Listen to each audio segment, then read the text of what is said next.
Hello, ladies and gentlemen. Welcome to another show of Indo American Passage, visas, green cards, and how to get them.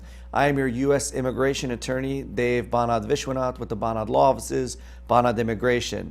Ladies and gentlemen, this show is every Saturday at 10 a.m. Eastern Standard Time on ITV Gold, ITV, and it also plays on HW News Network in India, based out of Mumbai. That's a digital channel. It's the largest and most popular Indian digital channel in Mumbai, and that's at 8:30 p.m. Okay, so 8:30 p.m. on Saturdays and 10 a.m. Eastern Standard Time on ITV every Saturday. Ladies and gentlemen, I have offices in New York, and Queens, as well as in India, in Bangalore, and in Mumbai. Our offices are dedicated to U.S. immigration, consular issues, visas, and of course, citizenship matters. So if you ever have any questions, you're always welcome to send me an email. That's dev@banadlaw.com, dave@banadlaw.com, or you can call one of our offices. In the U.S., our office is 718-361-5999. In India, I also have a U.S. telephone number in India. That's 718-766-8606. You're all welcome to call that number and speak to one of my staff, and we can schedule a consultation. I go to India every 3 months. In fact, I will be leaving to work out of the India offices at the end of January. I think I leave on January 25th, and I'll be there till February 12th or 13th. So if you or any of your family would like to schedule an appointment to meet me, please do give the office a call or send an email. Ladies and gentlemen, let's talk about this show. It's all about U.S. immigration and nationality law, and also about how U.S. politics intersects with this area. Okay, for the last few weeks, I've been talking about these changes going on in the administration, which has also created issues in the immigration world. Last week, I talked a little bit about the denial numbers and the RFE request, the request for evidence that we're seeing increase in the employment-based sector. But this is the holiday season, and we're reaching Christmas soon, and then New Year's. So I'd like to talk about some more substantive stuff and sort of stay away from sort of the nastiness of politics. I will make one statement, which is related to the possible government shutdown.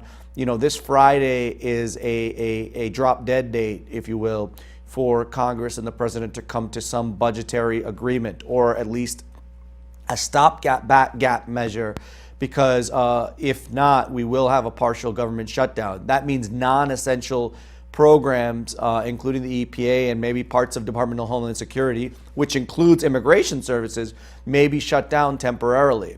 Now, by executive order, President Trump has made Christmas Eve a shutdown for non-essential personnel, and that starts this Monday to 24th, Christmas Eve. And that is separate and apart from this issue of having funding for the government. President Trump is essentially saying to the Senate and the House that if you don't give me my $5 billion to build the wall on the Mexican side of the, I should say on the south side of the United States with Mexico, then I will not agree to the budget that you guys are requesting. So it's a little bit of a stalemate. Right now there's been heavy discussion. The Republican Party has really in some ways been interesting here, because they don't know how to handle this in some ways. You know, they see a battle between the president and the Democrats, and I think many of them have also felt in line with some of the things that the Democrats are talking about. There seemed to be a $1.4 billion exception or acception on the president's side. They're saying if you give us $1.4 billion and we can figure out how to come up with the other $3.6 billion, then we'll agree to this budget. We just don't know where that's going to stand, but it'll be something that I think everyone should be listening to and keep an eye on to see whether or not there will be a partial shutdown. If there is a partial government shutdown, okay, the Department of State, consulates, those will all still run except for the U.S. holidays. There may be a little bit of a slowdown on visa services, but on the U.S. side, in Department of Homeland Security, you may see a cut down on CBP officers. You may see a cut down on immigration officers. You may see a cut down on immigration court. That means that judges may not be in. That means that immigration officers may not be in. And so anybody who has an appointment that's scheduled sometime in the near future, particularly next week, it may be that your appointment is canceled. That's just the bottom line. So it is important to keep an eye on, see what's happening with the government shutdown. That may also delay adjudications for anybody who's filed maybe premium processing cases, or if you've expected to get an answer on your case sometime imminently, that may get held up if people aren't allowed to come into work. My wife is a federal employee, and there's definitely been discussion about the fact that if the government shutdown occurs, she won't get work next week. She won't have to be there, which is interesting because it's the holiday season, but she also won't get paid. So that's our own issue that we have to deal with. So ladies and gentlemen, let's talk a little bit about today's topic, which is humanitarian reinstatement, okay? Humanitarian reinstatement is a very special thing, and I think it's very useful for many of you at home. Now, people have always come under the assumption that, look, if the person who filed for me, the petitioner, passed away, then that's it for our application. We've just lost the years or the months or whatever it is before the visa numbers became available if the petitioner passes away. Now, it's true, as the law stands today, if you file an I-130 petition for some relative, okay, family-based categories, and then after approval, but before visa numbers became available, or visa numbers became available, but before the beneficiary was able to get the immigrant visa, the petitioner passes away. So if I'm the petitioner and I file for my son, my adult son, in the F3 category, he's married with his children, and then after approval, but before the visa numbers become available, I pass away. Unfortunate. Well, it's even more unfortunate for the aspect of the visa category, because by operation of law, that petition is no longer valid. It's null and void because I have passed away, the petitioner. Now, there is a provision of law which allows for humanitarian, meaning for humanitarian reasons, or reinstatement of that petition. If there's a qualifying relative like a parent or a grandparent or a sibling or a father-in-law or mother-in-law who can, or a child who can stand as a substitute petitioner, okay, a substitute sponsor, that person essentially says, I am related to this individual, and while our relative, whoever the petitioner was, passed away, I would not like to now step in as a substitute sponsor, and I've got the funds to cover this person in an affidavit of support, and for humanitarian reasons, to keep the family together, for all of those issues. We would like immigration, totally discretionary, we would like immigration to now step up and reinstate that immigration petition, that I-130 petition. That means that essentially at that point, the petition would become as if it was always continuing to run. So immigration will take your application, and it's not just 3 or 4 pages. It's a nice, solid application that shows that there are solid equities here, solid humanitarian reasons why USCIS should re-implement the reinstatement, should re-implement the I-130 petition. Once USCIS reinstates that petition, it goes usually to the Department of State. And when visa numbers become available, the individual gets to visa process, just like normal. Okay, the benefit of this, you get to save that priority date. That's the biggest benefit. Occasionally, there are also other things like, imagine you were siblings and your parents passed away. The parents were the ones who filed for the I-130 petition. Without that petition, if your sibling files for you today, it's going to take 12, 13 years if you're from India. It's going to take 10, 11 years if you're from most other countries in the world. And if you're from the Philippines, it's going to take 25 years. So reinstating that petition can mean almost a lifetime for a lot of people. It can also help with respect to protecting children. A lot of children that may age out if a new relative files a petition for them might be protected under the reinstatement. So it's definitely something that's worthwhile in reviewing. I have clients regularly that come to me with this exact situation, and I always say it's very sad. You do need to have a substitute sponsor, though, that's a U.S. citizen or a permanent resident, okay? And I also encourage people to file, if they have other relatives, if they've got another parent, if one parent's filed for you and you have another parent who did not file for you, have that parent who's alive file for you. If you've got siblings, have them file for you. Why? It increases, in my opinion, the argument to immigration that there's an equity here, that at some point down the road, you will become a permanent resident. Why deny you or your family the opportunity to not take it forward now based on a petition that's already been approved? The bona fides have already been approved. So humanitarian reinstatement, ladies and gentlemen, if you haven't heard of this before, now you have, definitely think about it. There is another related, not exactly the same, but related provision of law, which is also like reinstatement, and that's called under INA 204L. Okay, now this is sort of a reinstatement when the primary beneficiary passes away. Okay, it's very useful if, let's just say, now I'm the father, I file for my son and his family under the F3 category. I'm a U.S. citizen, dad. I filed for my son, and then my son passes away. Unfortunate and sad. But now what happens to his family? We've got a son with wife and children, and now they're out because my son passed away. That petition is now removed from the plate because it's no longer valid. There are provisions of law if any other member of the family, any of those derivative beneficiaries, if they are also alive, still eligible, and in the United States, then there's a chance that we could reinstate the petition under 204L. Okay? In this situation, if the individual, let's just say, for example, my son passed away, his wife and children are there. One of those children happens to be on student visa in the United States, or one of those children happens to be on H-1B, but they were a derivative beneficiary.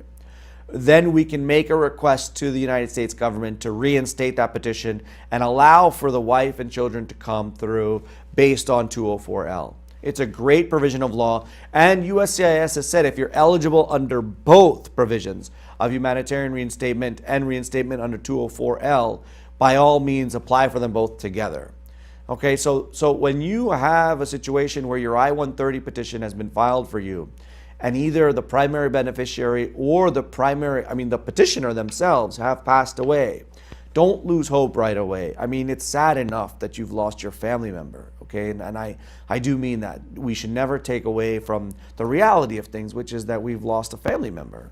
But don't lose hope, because there are options available to you, and you should definitely look into humanitarian reinstatement. You should definitely look into reinstatement under 204L, because those are viable options. I've had tons of cases that we've had both in India and in the United States applying for reinstatement under both provisions, and it's a way to allow for families to come to the United States and join the rest of their family that's often here.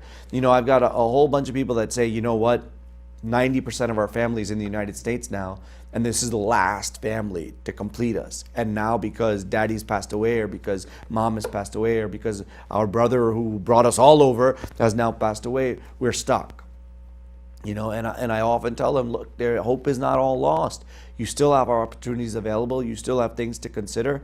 Now, some people say to me, well, Mr. Dave, what if the situation is that, yes, I have a person who's a qualifying relative and they can stand as a substitute sponsor, but they make no money.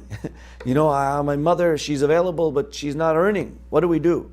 Well, not to worry, just like in the situation with normal immigrant visa processes where you have a petitioner that does not make enough money, you can have a joint sponsor or a co-sponsor. So if mom is the substitute sponsor, but mom herself doesn't make any money, doesn't earn anything to stand for the affidavit of support, then we can look to another relative, we can look to another sibling, or we can look to some good friend of the family who's a U.S. citizen or permanent resident. Okay, you have to be a U.S. citizen or a lawful permanent resident, and that person can step in as a joint sponsor or co-sponsor. And when you file your application for reinstatement or 204L, you put in the documentation to show that yes, all these humanitarian reasons, yes, we have a qualifying relative, and yes, there is somebody to make sure this person still will not become a public charge. Because that's all very important, especially in light of how strict the administration and our policies are getting towards making sure that new immigrants that are coming to the United States do not become a public charge.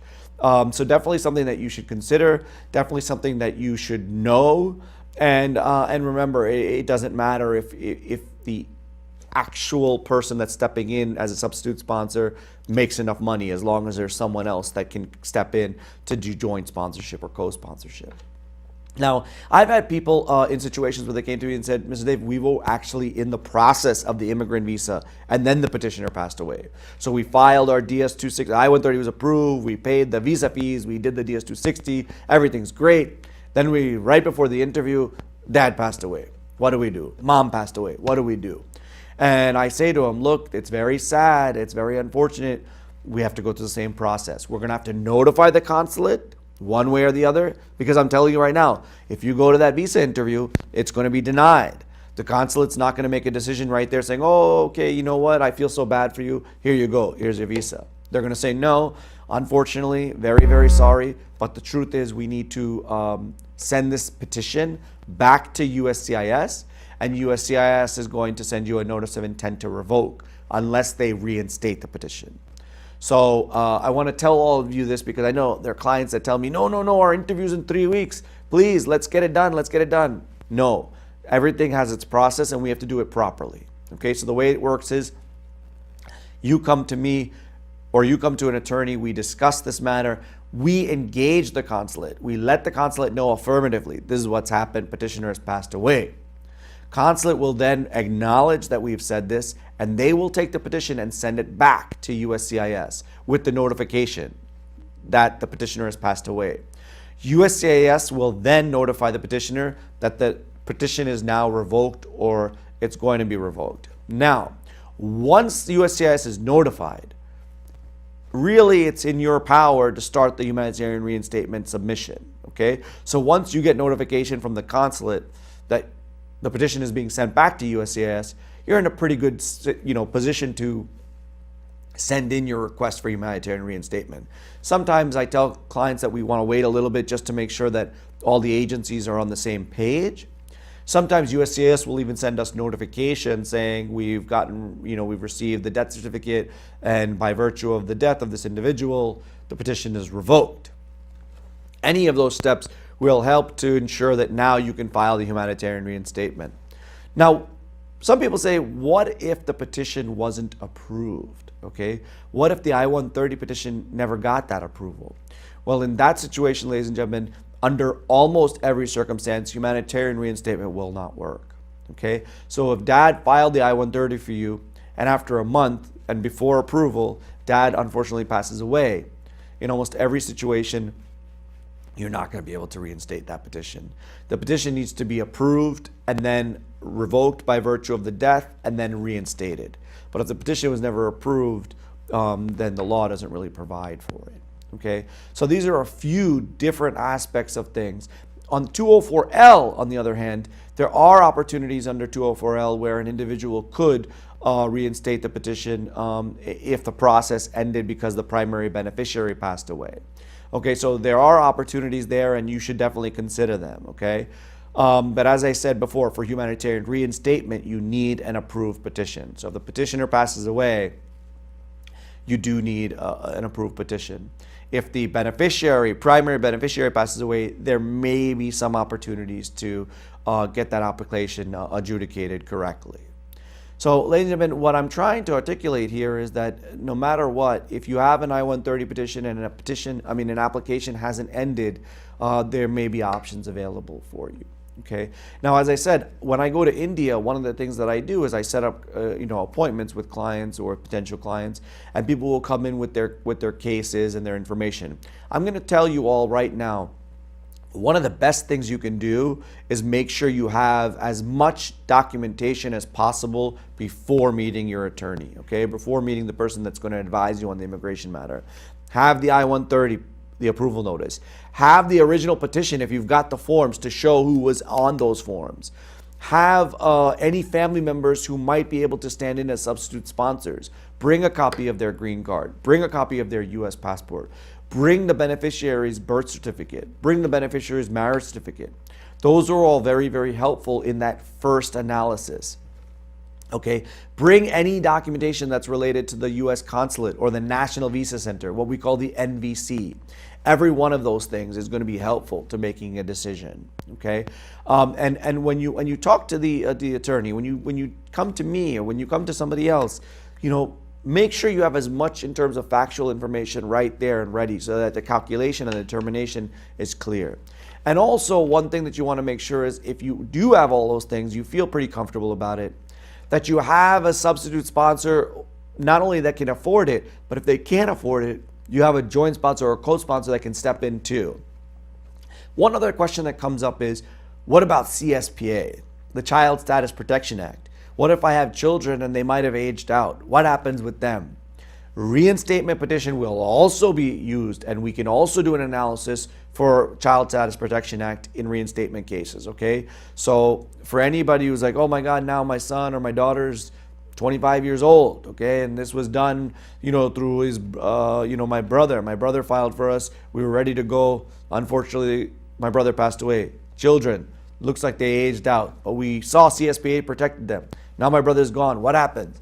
If we reinstate that case, the same protection that was there before is still with them, okay? So people who benefit from the Child Status Protection Act will continue to benefit under humanitarian reinstatement or reinstatement under 204L. Ladies and gentlemen, so I want to explain to you all that these are different options. If you have any questions at all, please do send me an email. My email is dev@banadlaw.com, dave@banadlaw.com. My U.S. telephone number in the offices here is 718-361-5999. In India, my U.S. telephone number in India is 718-766-8606. And I do have local numbers in Bombay and Bangalore. They're up on the screen. You'll see them on my card. And reach out if you have any questions or want to schedule a consultation. Again, I will be leaving for India on January 25th, and I'll be there until about February 12th or 13th. So I'm welcoming you to schedule consultations with me. I'm always taking consultations here. I do consultations by Skype as well. So it's open. Our show, ladies and gentlemen, is every Saturday, 10 a.m. Eastern Standard Time on ITV Gold throughout the United States, and on HW News Network in India, based out of Mumbai. That's at 8:30 p.m. on Saturdays, every Saturday. Ladies and gentlemen, I hope you found today's show informative. I am wishing everybody a very happy holidays and wishing you all the best in 2019. Hope that 2019 is great for all of you, happy and healthy. Take care, and we'll see you next time.